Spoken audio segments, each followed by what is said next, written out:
ஓம் சத்குருவே சரணம். வாத்தியார் மகராஜிக்கு ஜெய். குருவர்களால் கால ரகசிய பதிவேட்டில் பார்க்கக்கூடிய விஷயமானது நவகிரக பூஜைகளோட ரொம்ப முக்கியத்துவமான ஒரு விஷயம். ரொம்ப எளிமையான நவகிரகங்களை எப்படி பூஜிக்கலாம் வீட்டில் இருந்த மாதிரி அப்படின்ற ஒரு சில குறிப்புகள் வாத்தியார் சொன்ன விஷயங்கள்லேருந்து. ஃபஸ்ட்டு வாத்தியார் ஒரு பெரிய விஷயத்தை அடிக்கடிக்கு வலியுறுத்தி சொல்லுவார். நம்ம தெரிஞ்சின்றாலும் தெரியாமல் போனாலும் நவகிரகங்கள் தான் நம்மளை நித்தியப்படி இயக்கின்றே இருக்குது. அவங்களோட அனுக்கிரகம் பரிபூர்ணமாக கிடைச்சா தான் நமக்கு மிகப்பெரிய துன்பங்கள் எதுவும் வராமல் ஓரளவுக்கு சின்ன சின்னதாக வரா மாதிரி அவங்க அனுக்கிரகம் பண்ணுவாங்க. அதனால் நித்தியப்படியே நவகிரகங்களை வழிபாடு பண்ண சொல்கிறாரு. அதுலேயும் குறிப்பாக வாய்ப்பு இருக்கிறவங்க காலை மதியம் மாலை இந்த 3 வேளையுமே நவகிரகங்களை வழிபாடு பண்ணுங்க. அதாவது ஒரு 9 வாட்டி சுற்றி வாங்க அப்படின்றாரு. அந்த அளவுக்குலாம் இன்றைக்கி எல்லாருக்கும் நேரம் இருக்குமான்னு தெரியல.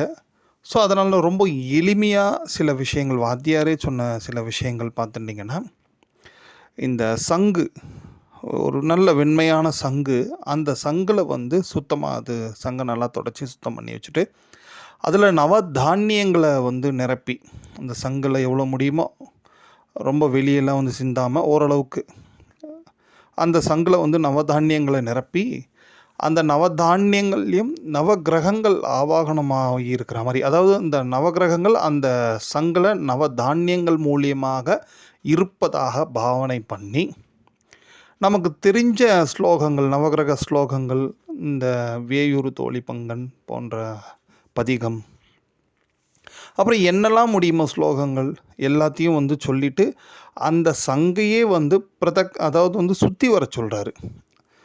அப்படி சுற்றி வர்றதும் நவகிரகங்களை சுற்றி வந்த மாதிரியும் நவகிரகங்களை பூஜை பண்ண மாதிரி ஒரு பலன்கள் கிடைக்கும் அப்படின்ற ஒரு விஷயத்தையும் சொல்கிறாரு. இதெல்லாம் மோஸ்ட்லி இந்த அடிக்கடி கோயிலுக்கு போக முடியாதவங்க இவங்கெல்லாம் இதை பயன்படுத்திக்கலாம். ஏன்னா இப்படி ஒரு ஈஸியான வழி இருக்கே அப்படின்ட்டு சொல்லிட்டு கோயிலில் உள்ள நவகிரகங்களை நம்ம ஸ்கிப் பண்ணக்கூடாது. இப்படியும் ஒரு வழி வகை இருக்குன்ற ஒரு விஷயத்தை தான் உங்களுக்கு வாத்தியாரால் சொல்கிறோம். அதன்படி நீங்கள் பார்த்துட்டிங்கன்னா இப்படி பூஜை பண்ணலாம். இது எந்தெந்த நாள்லலாம் பண்ணலாம் பார்த்துட்டிங்கன்னா, குறிப்பாக ஸ்திரவாரம்னு சொல்லக்கூடிய சனிக்கிழமையில் நிச்சயமாக பண்ணலாம். அப்புறம் இந்த சங்குகள் ரொம்ப மகத்துவமாக இருக்கக்கூடிய காலங்கள் பார்த்துட்டிங்கன்னா, இந்த ஞாயிற்றுக்கிழமை வரக்கூடிய நவமியை சொல்கிறாரு, சௌரமான சங்கு சக்தி நாளுன்ட்டு. அப்புறம் புதன்கிழமை வரக்கூடிய தசமி, அந்த நாளை சங்குகளுக்கெல்லாம் ரொம்ப ஒரு விசேஷமான காலம். அன்றைக்கெல்லாம் இந்த மாதிரி நம்ம நவ தானியங்களை இந்த சங்கில் நிரப்பி நம்ம பூஜை பண்ணலாம். அப்புறம் குறிப்பாக ஆயில்யம் திருநக்ஷத்திரத்தில் பொதுவாகவே நவகிரக பூஜைகள் மிகுந்த பலன்களை தரும். அதனால் ஆயில் நட்சத்திரம் அன்றும் இந்த மாதிரி நம்ம பண்ணலாம். வாய்ப்பு இருக்குன்னா நித்தியப்படியே பண்ணலாம், ஒன்றும் தப்பு இல்லை. டெய்லியே ஒரு காலையிலையோ மாலையிலையோ சும்மா கொஞ்சம் டெய்லி நவதானியங்களை நிரப்பி நவகிரக ஸ்லோகங்களை சொல்கிறது ரொம்ப உத்தமமாக இருக்கும். அதுக்கப்புறம் அந்த நவதானியங்களை பறவைகள் இருக்குது பாருங்கள், அந்த பறவைகள் எங்கள் வீட்டு மாடியில் எடுத்துட்டா சந்தோஷம். இல்லைனா கூட எங்கேயாவது கோயில்களில் இந்த புறாக்கள் மாதிரி பறவைகள் இருக்கும், அங்கே நீங்கள் போடுறதுக்கு வாய்ப்பு இருக்கா பாருங்கள். அதுக்கு வாய்ப்பு இல்லை, ரொம்ப கம்மி அப்படின்னும் போது அந்த நவதானியங்களை நித்தியப்படியே அது ரவையாக ஆக்கி, அதாவது மிக்சியில் போட்டு கூட நீங்கள் பண்ணிக்கலாம். ரவையாக ஆக்கி அது கூட கொஞ்சம் சர்க்கரையை சேர்த்து எறும்புகளுக்கு போட சொல்கிறாரு.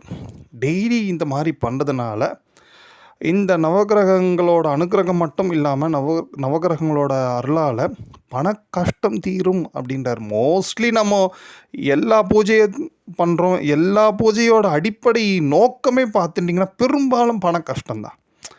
பெரும்பாலும் 90% தான், ஒரு 10% தான் அது இதுன்ட்டு சொல்லுவாங்க. ஆனால் 90% இப்படி தான் இருக்கும். ஸோ அதுக்கு ஒரு மிகப்பெரிய ஒரு நல்ல தீர்வாகவும் ரொம்ப ரொம்ப எளிய பூஜை இந்த மாதிரி சங்கு மூலியமாக நம்ம பண்ணக்கூடியது.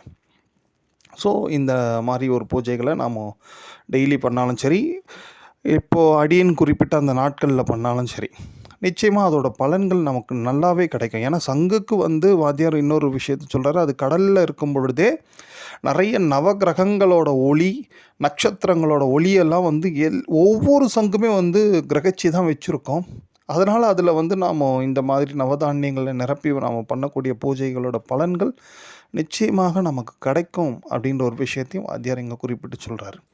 ஸோ அதனால் ஒரு எளிய முறையில் ஒரு நவகிரக பூஜையை வந்து நாம் நித்தியப்படி பண்ண ஆரம்பிச்சிட்டோன்னா, நவகிரகங்களோட ஆசையோட நம்ம ஒவ்வொருவருக்கும் அடிப்படை பிரச்சனையாக இருக்கக்கூடிய அந்த பண கஷ்டமும் தீர்வதற்கு நல்ல வழி நிச்சயமாக குருவர்களால் கிடைக்கும். ஓம்.